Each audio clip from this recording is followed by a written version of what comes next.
Hello my dear students, welcome to nursing Adda 24/7। बहुत बहुत स्वागत है सभी लोगों का। फटाफट से आओ, ज्वाइन करो। आज हमारी है रीनल सिस्टम की थर्ड क्लास। और लास्ट क्लास में हमने रा सिस्टम पढ़ा था, जिसमें मैंने तुम्हें रा सिस्टम एक्सप्लेन किया था। अच्छे से पढ़कर आए हो सारे?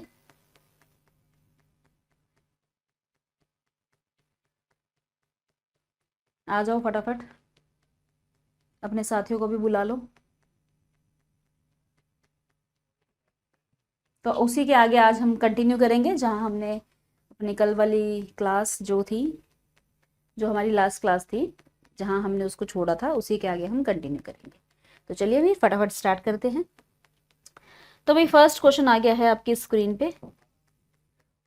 विच hormone is involve in calcium homeostasis and secreted by the kidney in response to low calcium level. भाई जब हमारी बॉडी में कैल्शियम का लेवल कम होता है तो कैल्शियम को मेंटेन करने के लिए किडनी से कौन सा हार्मोन रिलीज होता है?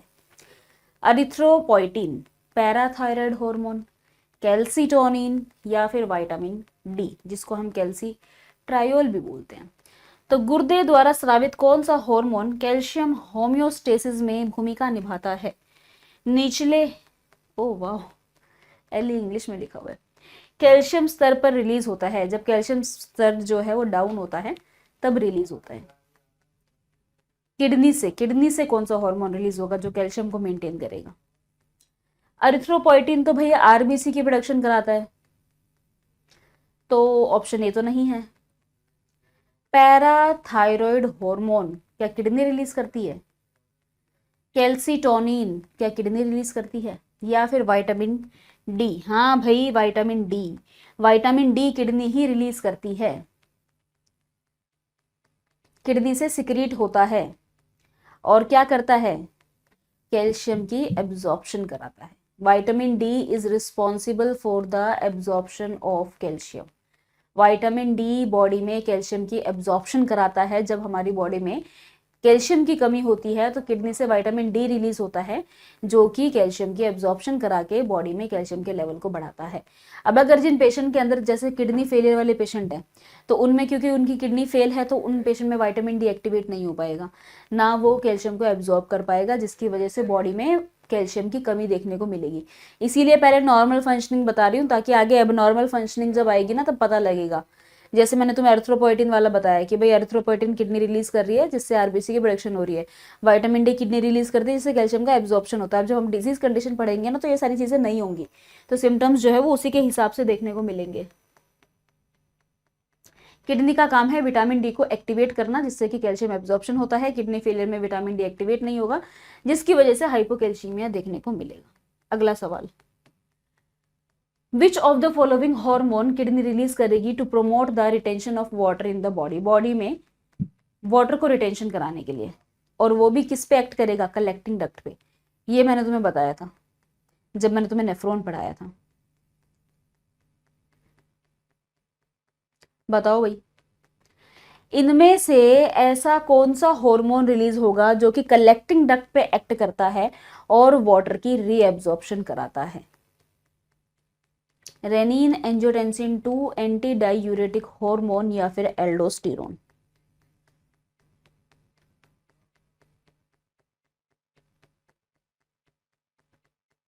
ए, बी, सी या डी? बहुत ही बढ़िया भाई।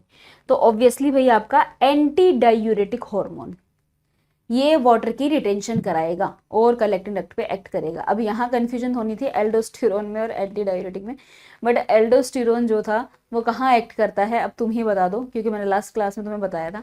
एंटी डायूरेटिक हार्मोन जो है ये कलेक्टिंग डक्ट पे एक्ट करके वाटर की रिटेंशन कराता है। रीअब्जॉर्प्शन नहीं लिखा है, रिटेंशन लिखा है। रिटेंशन लिखा है, रीअब्जॉर्प्शन नहीं लिखा है। वाटर की रिटेंशन कराता है। सोडियम एंड वाटर की रिटेंशन कराने, सोडियम एंड वाटर की रीअब्जॉर्प्शन कराने का काम एल्डोस्टेरोन का है।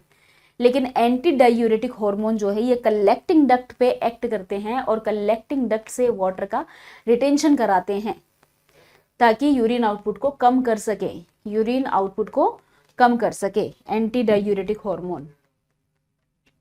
अब बात करते हैं भैया किडनी फेलियर की, क्योंकि अभी अभी हमने नॉर्मल फंक्शंस के बारे में पढ़ा है।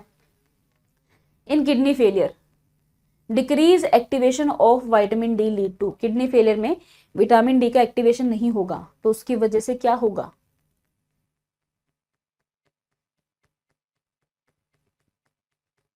ब्लड प्रेशर एंड वॉल्यूम बढ़ेगा, कैल्शियम एब्जॉर्ब नहीं होगा, वाटर का रीएब्जॉर्प्शन होगा, रेनिन का प्रोडक्शन बढ़ेगा। बताओ भाई। तो भाई विटामिन डी कैल्शियम की एब्जॉर्प्शन कराता है, तो अगर विटामिन डी नहीं होगा तो कैल्शियम एब्जॉर्ब नहीं होगा, जिसकी वजह से आपकी बोन्स कमज़ोर होंगी, आपकी बॉडी में भी कैल्शियम कम होगा, आपका फ्लूइड बैलेंस जो है वो भी डिस्टर्ब हो जाएगा। बिल्कुल करेक्ट है, तो आंसर जाएगा आपका बी, कैल्शियम की एब्जॉर्प्शन जो है वो डिक्रीज होती है। How does kidney failure contribute to the development? देखो एक ही क्वेश्चन है, कंसेप्ट एक ही है, लेकिन क्वेश्चन कैसे कैसे आते हैं, लैंग्वेज कैसे कैसे क्वेश्चन की डिफरेंट होती है, तो इसीलिए दो तीन एक जैसे डाल दिए जाते हैं कि भाई लैंग्वेज देखो क्वेश्चन की कैसी आ रही है। अब ये क्वेश्चन क्या कह रहा है, किडनी फेलियर कैसे हाइपोकैल्शियम में कैल्शियमिया में कंट्रीब्यूट करेगा? How does kidney failure contribute to the development of hypocalcaemia?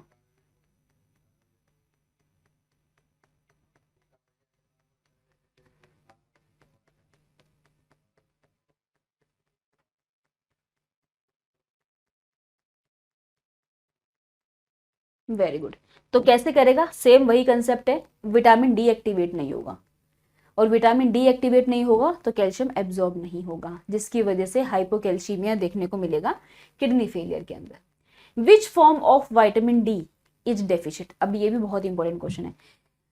मैंने बोला भाई किडनी फेलियर के अंदर विटामिन डी एक्टिवेट नहीं होगा, यानी विटामिन डी की कमी होगी, जिसकी वजह से कैल्शियम की कमी होगी।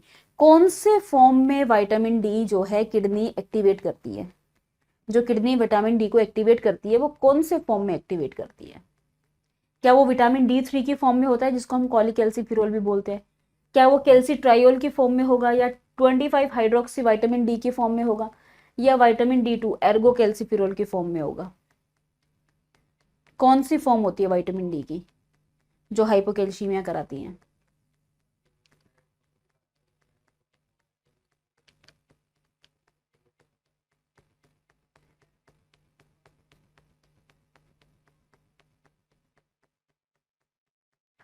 बताइए भाई, फटाफट से आंसर करिए। कोई बात नहीं, सभी बच्चे आंसर करो, और भाई क्लास को लाइक कर दो।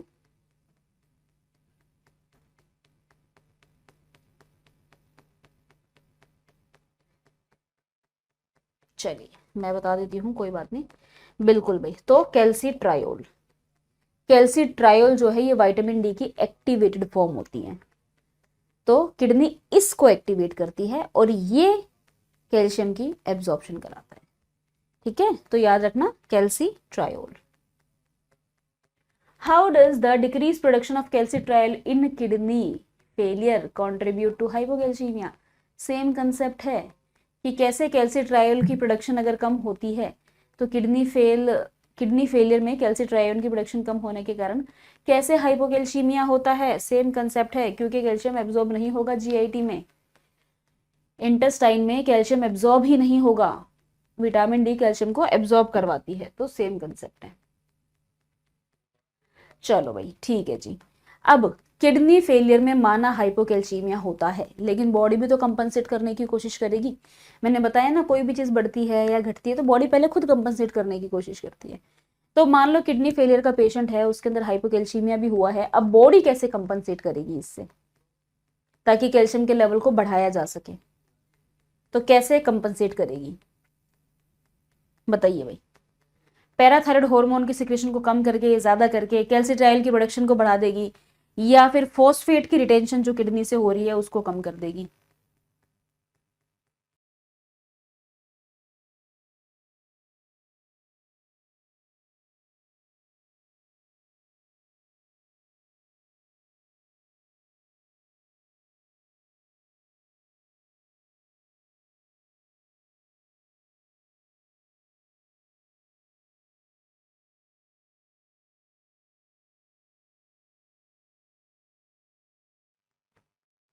चलिए भाई, तो किडनी जो है, जब किडनी फेलियर में ऐसा होता है तो हमारी बॉडी कैसे कंपनसेट करती है? भाई हमारी बॉडी कंपनसेट करेगी पैराथायराइड हार्मोन की सिक्रेशन को बढ़ा के, क्योंकि पैराथायराइड हार्मोन की सिक्रेशन जब बढ़ेगी तो बॉडी में कैल्शियम का लेवल बढ़ाएगी।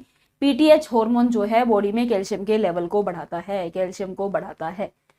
तो जब ऐसा होता है तो हमारी बॉडी कैसे कंपनसेट करती है? पैराथायराइड हार्मोन को बढ़ा के बॉडी में कैल्शियम के लेवल को बढ़ा के इसको कंपनसेट करती है। याद रखना इसको। Which of the following is a consequence of prolong hypocalcaemia in kidney failure? अगर किडनी फेलियर में बहुत लंबे टाइम तक हाइपोकैल्सीमिया रहता है तो क्या कॉन्सिक्वेंसी देखने को मिलती है? बताओ भाई।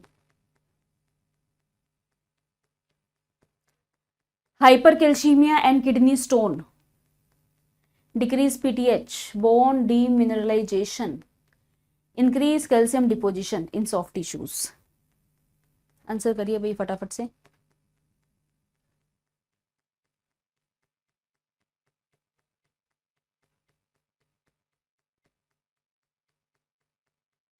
बिल्कुल। तो क्या होगा? देखो, जब बॉडी में कैल्शियम की कमी होगी तो बोन में भी तो कमी होगी, तो बोन कमजोर नहीं होगी, प्रोन टू फ्रैक्चर हो जाएगी। बोन कमजोर होने के साथ बोन की डेंसिटी डिक्रीज हो जाती है, बोन जो है वो फ्रैक्चर होने के चांसेस उसमें बढ़ जाते हैं। तो बोन का डीमिनरलाइजेशन एंड ऑस्टियोडिस्ट्रोफी देखने को मिलती है। ये कब होता है? जब हमारी बॉडी में कैल्शियम की कमी होती है। तो जब ब्लड में कैल्शियम की कमी, देखो अगर अच्छा खासा कैल्शियम होता है ना, जब ब्लड में कैल्शियम कम होता है तो बोन से ब्लड में रिलीज होकर मेंटेन कर देती है हमारी बॉडी उसको। लेकिन लंबे टाइम तक अगर हमारी बॉडी में कैल्शियम कम ही रहेगा, बेचारी बोन भी कहाँ से लेकर आएगी? बोन तो खुद बोलती है मेरे को कैल्शियम दे दो। तो बोन के अंदर भी कैल्शियम की कमी हो जाती है, जिसकी वजह से बोन डीमिनरलाइजेशन देखने को मिलता है। बाकी की जो कंडीशंस है, हाइपरकैल्सीमिया, ये तो अलग ही चीज हो गई। और पैराथायराइड हार्मोन डिक्रीज नहीं होता, इंक्रीज होता है, अभी हमने पिछले क्वेश्चन में पढ़ा। कैल्शियम का डिपोजिशन उस केस में बढ़ता है अगर हमारी बॉडी के अंदर कैल्शियम ज्यादा है, तब कैल्शियम का डिपोजिशन होता है। किडनी स्टोन भी हाइपरकैल्सीमिया में होता है, जब कैल्शियम ज्यादा होता है तो किडनी में जाके डिपोजिट हो जाता है, किडनी स्टोन कर देता है। चलो भाई, तो यहाँ पर कुछ एनाटॉमी के क्वेश्चंस जो है वो हमारे हो गए हैं कंप्लीट। किडनी के फंक्शनिंग के बारे में मैंने आपको बता दिया है, ठीक है। अब हमारी डिजीज कंडीशन स्टार्ट हो रही है, डिजीज कंडीशन। और पहली डिजीज कंडीशन है नेफ्रोटिक सिंड्रोम।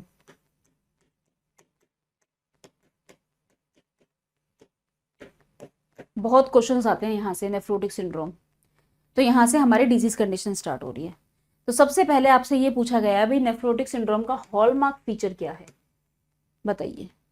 हेमेचूरिया का मतलब ब्लड इन यूरिन,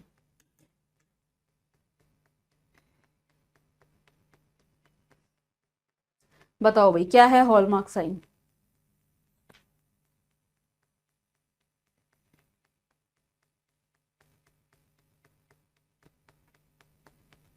बहुत ही बढ़िया भाई। तो प्रोटीन यूरिया। नेफ्रोटिक, देखो ये है नेफ्रोटिक, आगे अभी तुम नेफ्राइटिक भी पढ़ने वाले हो, तो दोनों में डिफरेंस है। Nephrotic syndrome and nephritic syndrome में डिफरेंस है। तो अभी हम नेफ्रोटिक पढ़ रहे हैं। नेफ्रोटिक में हमें प्रोटीन यूरिया देखने को मिलता है, यानी कि यूरिन के अंदर प्रोटीन देखने को मिलता है मोर देन 3.5 ग्राम पर डे के हिसाब से। यूरिन में प्रोटीन देखने को मिलेगा more than 3.5 gram per day in nephrotic syndrome, और ये हॉलमार्क फीचर है नेफ्रोटिक सिंड्रोम का, ठीक है। तो मैसिव प्रोटीन यूरिया देखने को मिलता है, जो कि मैंने आपको बता दिया कितना देखने को मिलता है। हिमेचूरिया आपका नेफ्राइटिक सिंड्रोम में देखने को मिलेगा। This is the major difference between nephrotic and nephritic syndrome. Nephrotic nephrotic में प्रोटीन यूरिया होता है, यूरिन में प्रोटीन देखने को मिलेगा। नेफ्राइटिक में हिमेचूरिया होता है, यानी कि यूरिन में ब्लड देखने को मिलता है, ठीक है। अब ये जो आपका अगला ऑप्शन था ल्यूकोसिट्यूरिया, ये इन्फेक्शन को इंडिकेट करता है। ओलिग्यूरिया का मतलब होता है यूरिन आउटपुट का कम होना, वो किडनी फेलियर में देखने को मिलेगा, किडनी इंजरी में, या फिर नेफ्राइटिक सिंड्रोम में भी देखने को मिल सकता है। नेफ्रोटिक में देखने को नहीं मिलता, ओलिग्यूरिया नेफ्रोटिक में देखने को नहीं मिलता है। चलो, which condition is the most common cause of nephrotic syndrome in childrens? अच्छा, नेफ्रोटिक सिंड्रोम जो है ज्यादातर ना बच्चों में देखने को मिलता है, तो उसका कारण क्या है?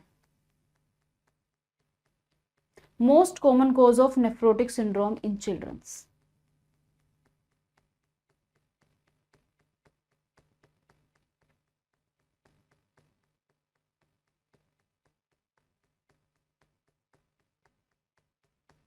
तो चिल्ड्रंस का भी बताऊंगी, एडल्ट का भी बताऊंगी। भाई चिल्ड्रंस का होता है minimal change disease, minimal change disease, this is the most common cause of nephrotic syndrome in childrens. अब इसमें होता क्या है, इसमें क्या होता है कि जैसे मैंने तुम्हें नेफ्रॉन का स्ट्रक्चर बताया था ना,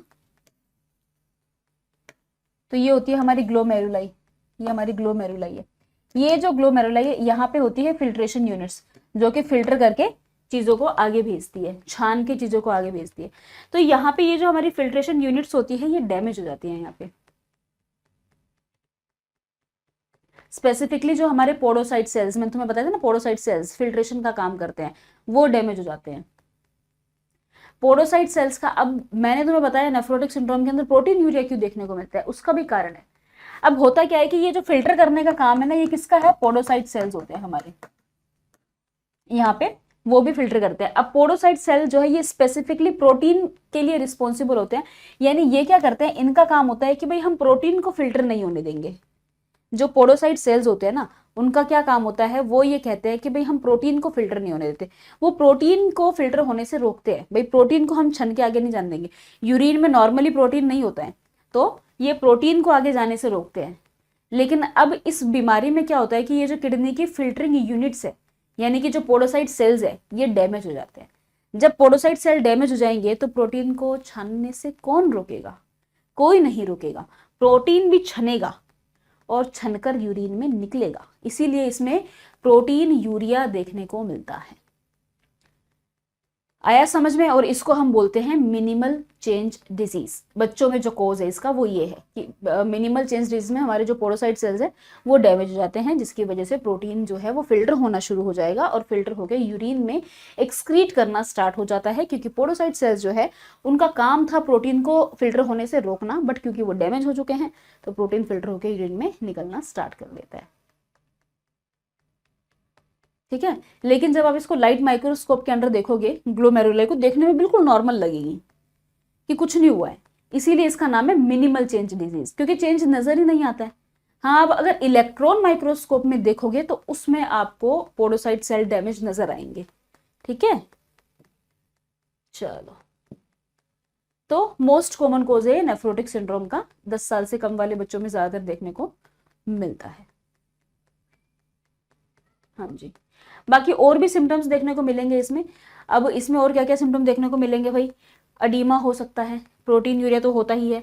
अब क्योंकि प्रोटीन यूरिन में निकल रहा है तो बॉडी में प्रोटीन कम हो जाता है, तो हाइपो एल्बुमिनीमिया, यानी कि बॉडी के अंदर एल्ब्यूमिन का, ब्लड में एल्ब्यूमिन का लेवल जो है वो कम हो जाएगा, क्योंकि प्रोटीन जो है वो यूरिन में निकल रहा है। लिपिड का लेवल बढ़ जाता है भाई। ये बाकी के भी सिम्टम्स है जो नेफ्रोटिक सिंड्रोम में देखने को मिलते हैं। Sudden onset oedema, massive proteinuria, hypoalbuminaemia और हाइपरलिपिडीमिया। अब जो बाकी के ऑप्शन थे, फोकल सेगमेंटल ग्लोमेरुलो स्क्लेरोसिस, ये भी मोस्ट कॉमन है, बट ये होता है 10 साल से बाद वाले बच्चों में और अडल्ट में। 10 साल के बाद अगर नेफ्रोटिक सिंड्रोम हो रहा है या अडल्ट में होता है तो उसका मोस्ट कॉमन कारण होता है फोकल सेगमेंटल ग्लोमेरुलो स्क्लेरोसिस। ठीक है, जैसे मान लो ओबेसिटी के पेशेंट है, HIV वाले पेशेंट है, उनके अंदर देखने को मिलता है, या फिर जो स्टेरॉइड रेजिस्टेंट पेशेंट होते हैं उनमें देखने को मिलता है। फिर एक आता है आपका मेम्ब्रेनस नेफ्रोपैथी, ये अडल्ट में इसकी वजह से नेफ्रोटिक सिंड्रोम हो सकता है। ठीक है, इसमें क्या होता है कि जो हमारी बेसमेंट मेम्ब्रेन होती है, जो हमारी ग्लोमेरुलर के अंदर जो बेसमेंट मेम्ब्रेन होती है, मैंने तुम्हें बताया था ना, ये जो यहाँ पे ग्लोमेरुलर है, यहाँ पे ये किस किस से मिलकर बनी होती है, podocyte cell plus basement membrane होती है यहाँ पे। तो ये जो बेसमेंट मेम्ब्रेन होती है ये थिक हो जाती है बहुत। बाकी ऑटो इम्यून डिजीज से एसोसिएटेड है। चलो भाई, एक 7 साल का बच्चा है अभी नेफ्रोटिक सिंड्रोम का, उसने स्टेरॉइड्स लेना स्टार्ट किए। तो किस कंडीशन को बेनिफिट देने के लिए उसने स्टेरॉइड्स लेना स्टार्ट किए? भाई नेफ्रोटिक जो है वो एक ऑटो इम्यून कंडीशन है, उसने स्टेरॉइड्स लेना स्टार्ट कर दिए। तो कौन सी कंडीशन, किस कंडीशन के लिए उसने स्टेरॉइड्स लेना शुरू किए हैं? तो भाई 7 साल वाले बच्चे में कोज क्या था, मिनिमल चेंज डिजीज, तो इसी के लिए शुरू करेगा ना। 10 साल से कम के बच्चों में नेफ्रोटिक सिंड्रोम का कोज मिनिमल चेंज डिजीज होते हैं और इसी के लिए वो स्टेरॉइड्स लेना स्टार्ट करते हैं। ठीक है, तो आंसर जाएगा आपका मिनिमल चेंज डिजीज। तो ये क्या करेगा, प्रोटीन यूरिया को रोकने का काम करते हैं। नेफ्रोटिक सिंड्रोम के अंदर और कौन कौन सी लैब एबनॉर्मेलिटीज देखने को मिलती है? बताओ भाई, इनमें से और कौन सी एबनॉर्मेलिटी आपको नेफ्रोटिक सिंड्रोम में देखने को मिलेगी?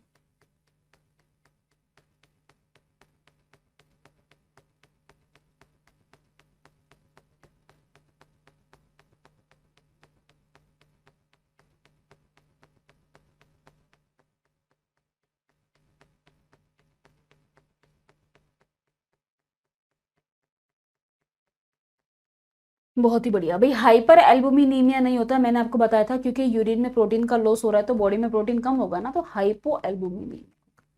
ठीक है, इसका कोई लेना देना नहीं है, इसका कोई लेना देना नहीं है। हाइपर लिपिडीमिया, बॉडी में लिपिड का लेवल बढ़ेगा तो आंसर जाएगा आपका हाइपर लिपिडीमिया। ठीक है, तो कैसे होगा? तो नेफ्रोटिक सिंड्रोम के अंदर क्या होता है, मैसिव प्रोटीन लॉस देखने को मिलता है, ये तो तुम्हें पता ही है। अब क्योंकि प्रोटीन का लॉस हो रहा है तो लिवर कंपनसेट करने की कोशिश करेगा, तो वो एल्ब्यूमिन के लेवल को सिंथेसिस को बढ़ाने की कोशिश करेगा ताकि वो लॉस को रिप्लेस कर सके। लेकिन प्रोटीन तो भाई कितना ही बढ़ा लो यूरिन में, वो लॉस होगा ही होगा, है ना। जो लीवर है वो लिपोप्रोटीन्स के लेवल को बढ़ा देगा, इसीलिए हाइपर लिपिडीमिया देखने को मिलेगा। ठीक है, और आपका इन सब के कारण टोटल कोलेस्ट्रॉल का लेवल भी बढ़ता है, लो डेंसिटी लिपोप्रोटीन का भी लेवल बढ़ता है, कई बार ट्राइग्लिसराइड्स का भी लेवल बढ़ेगा। नेफ्रोटिक सिंड्रोम में एडिमा किस वजह से होता है?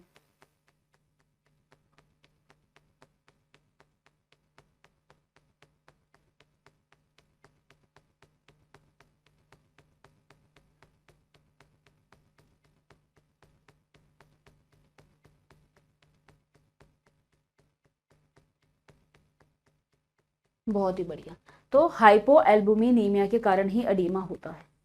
एडिमा किस वजह से होता है? हाइपो एल्बुमिनीमिया, बॉडी में प्रोटीन का लेवल कम होने की वजह से ही एडिमा होता है। क्योंकि देखो एल्बुमिन जो होता है ना, वो फ्लूइड को रिटेंशन करने का काम करता है।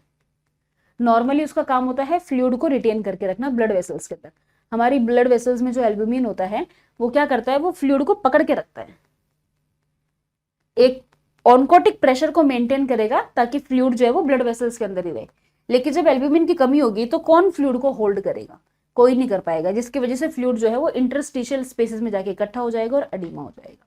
तो बहुत ही सिंपल सी बात है, albumin, albumin is a protein, और इस कंडीशन में प्रोटीन का यूरिन में लॉस हो रहा है तो बॉडी में प्रोटीन कम है।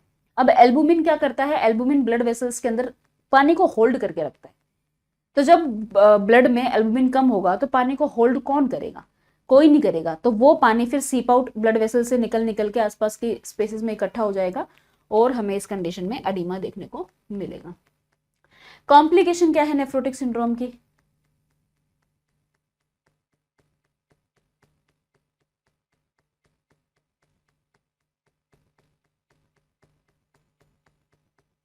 Which of the following is a known complication of nephrotic syndrome?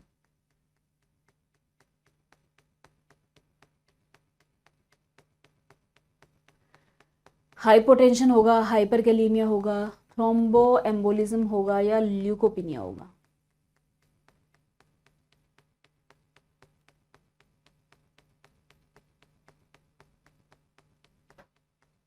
बहुत ही बढ़िया भाई, तो थ्रोम्बोएम्बोलिज्म। थ्रोम्बोएम्बोलिज्म भाई इसकी कॉम्प्लिकेशन है जो कि आपको देखने को मिलेगी। अब क्यों देखने को मिलेगी भाई? सीधी सी बात है, नेफ्रोटिक सिंड्रोम जो है ये एक हाइपर कोगुलेबल स्टेज होती है, यानी एक क्लोट बनने वाली स्टेज होती है। क्यों? क्योंकि इसके अंदर क्या होता है कि यूरिन के अंदर प्रोटीन के साथ साथ में आपका एंटीथ्रोम्बिन भी जो है रिलीज होता है, प्रोटीन सी, प्रोटीन एस भी रिलीज होते हैं, और ये नेचुरल एंटीकोगुलेंट होते हैं। तो जब एंटीकोगुलेंट रिलीज हो जाएंगे, मतलब यूरिन में निकल जाएंगे, तो ब्लड में क्लोटिंग फैक्टर्स बढ़ जाएंगे ना। जब एंटीकोगुलेंट वो होते हैं जो खून को जमने से रोकते हैं, एंटीकोगुलेंट वो होते हैं जो खून को जमने से रोकते हैं, क्लोटिंग फैक्टर्स खून को जमाने का काम करते हैं। तो जब प्रोटीन का लॉस होता है यूरिन में तो साथ साथ में कुछ क्लोटिंग फैक्टर्स मतलब एंटीकोगुलेंट का भी लॉस होता है, जैसे कि एंटीथ्रोम्बिन 3 का लॉस होता है, ये एंटीकोगुलेंट है। जब इसका लॉस होगा तो ब्लड में क्लोटिंग फैक्टर्स बढ़ जाएंगे, वो क्लोट बनाएंगे, तो इस वजह से ब्लड में क्लोट बनने के रिस्क रहते हैं। थ्रोम्बस मतलब क्लोट बनना, एम्बोलिज्म मतलब वो क्लोट मूव करके कहीं पर भी जाकर के ऑब्स्ट्रक्शन कर देगा, कहीं भी जाकर के जमा हो जाएगा, तो उसको हम बोलते हैं एम्बोलिज्म। थ्रोम्बो एम्बोलिज्म मतलब क्लोट बनता है और वो क्लोट कहीं पर भी जाकर के स्टक कर सकता है। जैसे डीप वेन थ्रोम्बोसिस हो सकता है, रीनल वेन में बना सकता है, डीप वेन में बना सकता है, कहीं भी थ्रोम्बस बन सकता है। तो ये एक हाइपर कोएगुलेबल स्टेज होती है, यानी कि इसमें क्लोट बनने के बहुत ज़्यादा रिस्क रहते हैं, क्योंकि जो एंटीकोगुलेंट फैक्टर है वो यूरिन में लॉस हो जाते हैं, इस वजह से इसमें क्लोटिंग के रिस्क काफ़ी ज़्यादा होते हैं। इनमें से कौन सा नेफ्रोटिक सिंड्रोम का फीचर नहीं है?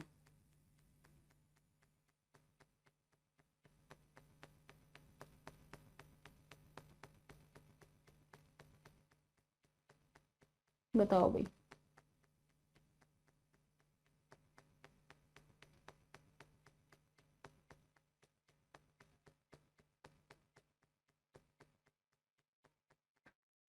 तो भाई प्रोटीन यूरिया तो होता ही है, अडीमा भी होता है, क्योंकि मैंने बताया एल्ब्यूमिन बॉडी में कम है तो वो पानी को होल्ड नहीं कर पाएगा, तो अडीमा भी होगा।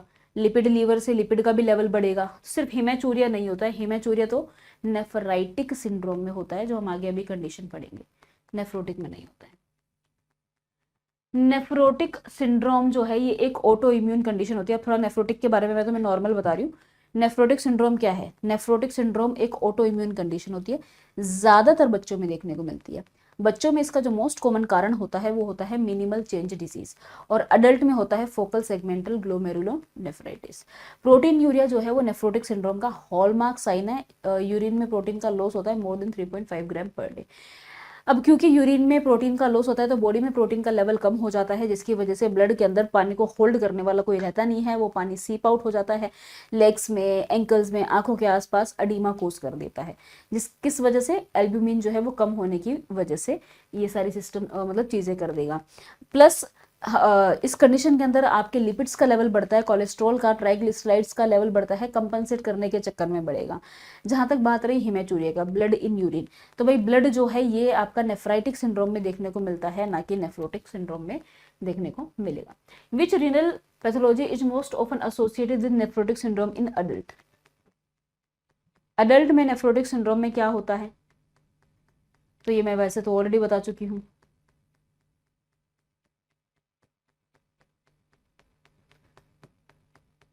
Membranous nephropathy. रीनल पैथोलॉजी, कौन सी रीनल पैथोलॉजी अडल्ट्स में नेफ्रोटिक सिंड्रोम से एसोसिएटेड है? तो अगर ऑप्शन में अब आपके पास मेम्ब्रेनस नेफ्रोपैथी है तो आंसर जाएगा। मोस्ट कॉमन कोज नहीं पूछा, मोस्ट कॉमन कोज क्या है? फोकल सेगमेंटल ग्लोमेरुलोस्क्लेरोसिस, और बच्चों में है मिनिमल चेंज डिजीज। अब यहाँ पे रीनल पैथोलॉजी पूछिए, रीनल पैथोलॉजी में आपका आएगा मेम्ब्रेनस नेफ्रोपैथी। नहीं नहीं नहीं, सेम चीज थी भाई, सेम चीज ही है, एक ही बात है, आंसर आपका बी ही जाएगा, आंसर आपका बी ही जाएगा। रीनल पैथोलॉजी कोज एक ही बात है, तो आंसर आपका बी ही जाएगा। Focal segmental glomerulosclerosis is the right answer, बिल्कुल करेक्ट है भाई, करेक्ट है, करेक्ट है, करेक्ट है।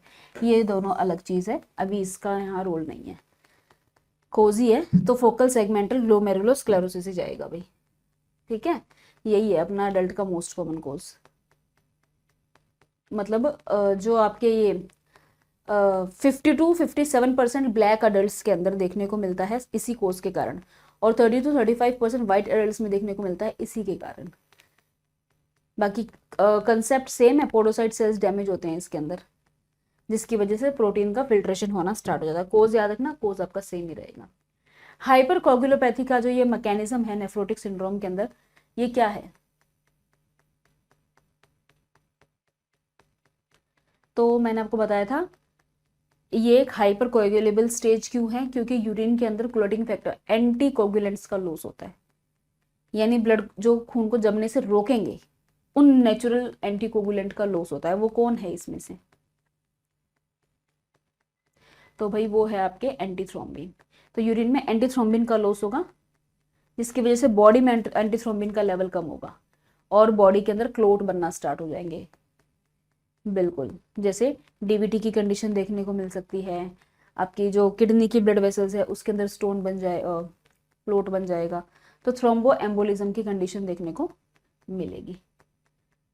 तो ये मैंने सारा कंसेप्ट आपको समझा दिया है। Which of the following most appropriate initial test? भाई अब बात करते हैं, अब ये ठीक है, हमने नॉर्मल कोज वगैरह की बात कर ली, डिटेल में बात कर ली है, नेफ्रोटिक सिंड्रोम को कंफर्म कैसे किया जाएगा? टेस्ट कौन सा टेस्ट करेंगे हम इसके लिए?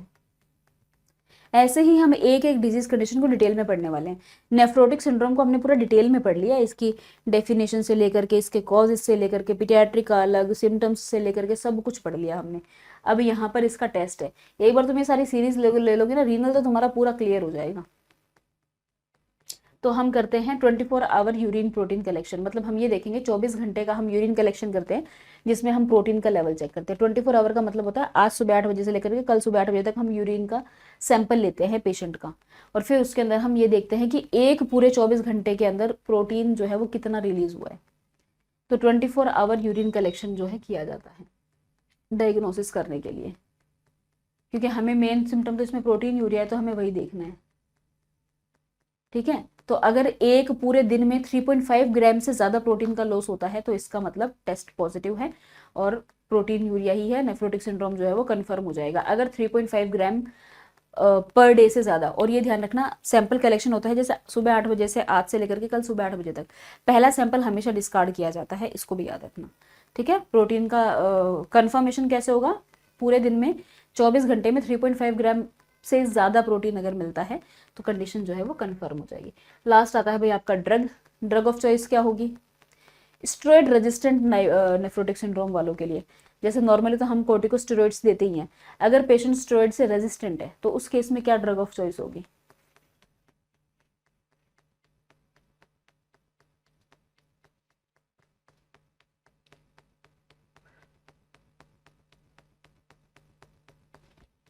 तो टेक्रोलाइंस। अगर स्टेरॉइड रेजिस्टेंट नेफ्रोटिक सिंड्रोम है अडल्ट्स के अंदर तो हम जो ड्रग देते हैं उसका नाम है टेक्रोलाइंस, ये भी याद रखना भाई आपकी, टेक्रोलाइंस।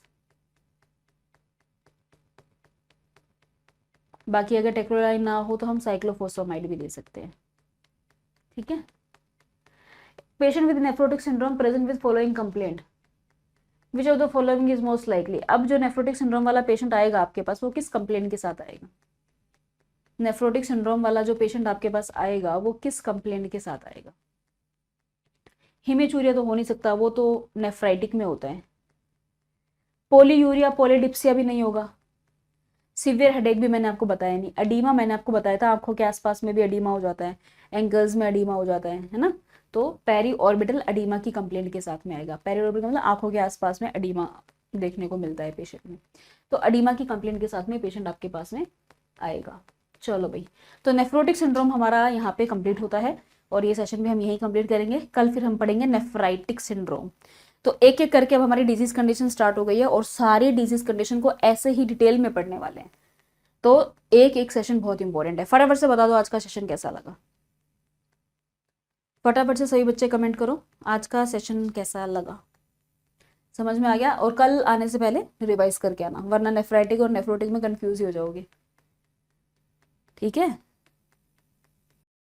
तो इसी तरीके से अगर आप अपना सिलेबस हमारे साथ करना चाहते हो, आपको गाइडेंस की जरूरत है, आप तैयारी करने बैठे हो बट आपको समझ में नहीं आ रहा है कि हम कहाँ से शुरू करें, या आपके पास कंटेंट ही नहीं है कि यार पढ़ना तो है पर मेरे पास कंटेंट नहीं है, किसी भी चीज की रिक्वायरमेंट है, हम आपकी हेल्प के लिए हमेशा तैयार रहते हैं। तो आप हमारे साथ हमारे बैचेस में इनरोल कर सकते हैं। इनरोल करने के लिए आपको क्या करना है, आपको जाना है गूगल पे और आपको सर्च करना है अड्डा 24/7। सबसे ऊपर वाली वेबसाइट जो होगी आपको उस पर क्लिक करना है, इधर ऑल कोर्सेज पर जाना है और इधर नीचे नर्सिंग पे जाओगे। जैसे ही नर्सिंग पे जाओगे आपको यहाँ पर सारे बैचेस शो हो जाएंगे। अब दो चीजें हैं, या तो आप जिस पर्टिकुलर एग्जाम की तैयारी कर रहे हो आप उस बैच में एनरोल कर लो, या फिर अगर ऐसा है आपको पता है बहुत सारी वैकेंसीज जो है वो आने वाली है, आती रहती है, आएंगी, निकली हुई है, तो कितने बैचेस में एनरोल करोगे, इससे अच्छा है अपना एक ही बैच ले लो, नर्सिंग महापैक, जो सबसे ऊपर तुम्हें दिखेगा नर्सिंग महापैक। इस बैच की खासियत यह है कि इस बैच के अंदर आपके सारे एग्जाम्स इंक्लूडेड हैं, जो आ चुके हैं, जो आने वाले हैं, सब कुछ इंक्लूडेड है। 1 pack for all nursing exam, एक ही पैक है सभी नर्सिंग एग्जाम के लिए। तो उसके लिए आपको करना है, आपको प्राइस शो हो रहा है, आप यहां से बाय नाउ करना, और जैसे कि आप प्राइस देख रहे हो 3635 शो हो रहा है, आप यहाँ पे एक कूपन कोड लगा देना YT05। तो जो भी प्राइस शो हो रहा होगा उसमें आपको एक्स्ट्रा 2% ऑफ मिल जाएगा। तो YT05 जैसे ही लगाओगे आपको एक्स्ट्रा 2% ऑफ आपको प्राइस में मिल जाएगा, जो भी प्राइस आपको शो हो रहा होगा उसमें आपको ऑफ मिल जाएगा। तो याद रखना, किसी भी बैच में इनरोल करना हो तो कूपन कोड लगा सकते हो YT05, इससे आपको एक्स्ट्रा 2% ऑफ मिल जाता है। इन बैचेस के अंदर आपको लाइव एंड रिकॉर्डेड क्लासेस मिलती है, पीडीएफ नोट्स मिलते हैं, टेस्ट सीरीज मिलती है, मेंटोरशिप मिलती है, यूट्यूब पे एमसीक्यू सेशंस करवाए जाते हैं जिसकी पीडीएफ आपको प्रोवाइड की जाती है, प्रॉपर गाइडेंस दी जाती है, जिस लैंग्वेज में आपको पढ़ना पसंद है उस लैंग्वेज में आपको पूरी तरीके से समझाने की कोशिश की जाती है। तो बेसिकली सारी चीज़ें आपको इसमें प्रोवाइड करने की हम पूरी तरीके से कोशिश करते हैं। तो आप इस बैच में एनरोल कर सकते हो। अगर आपको कोई भी क्वेरी है, कोई भी इशू है, तो आप कॉल पे भी बात कर सकते हो, जिसके लिए मैं आपको नंबर बता देती हूँ। तो बैचेस में अगर इनरोल करना है और कोई भी प्रॉब्लम आ रही है तो आप इस नंबर पे कॉल कर सकते हो, 9240231061। आप इस पे भी कॉल करके बात कर सकते हो। तो इनरोल करने के लिए कूपन कोड लगाना मत भूलना for the extra discount. Thank you so much.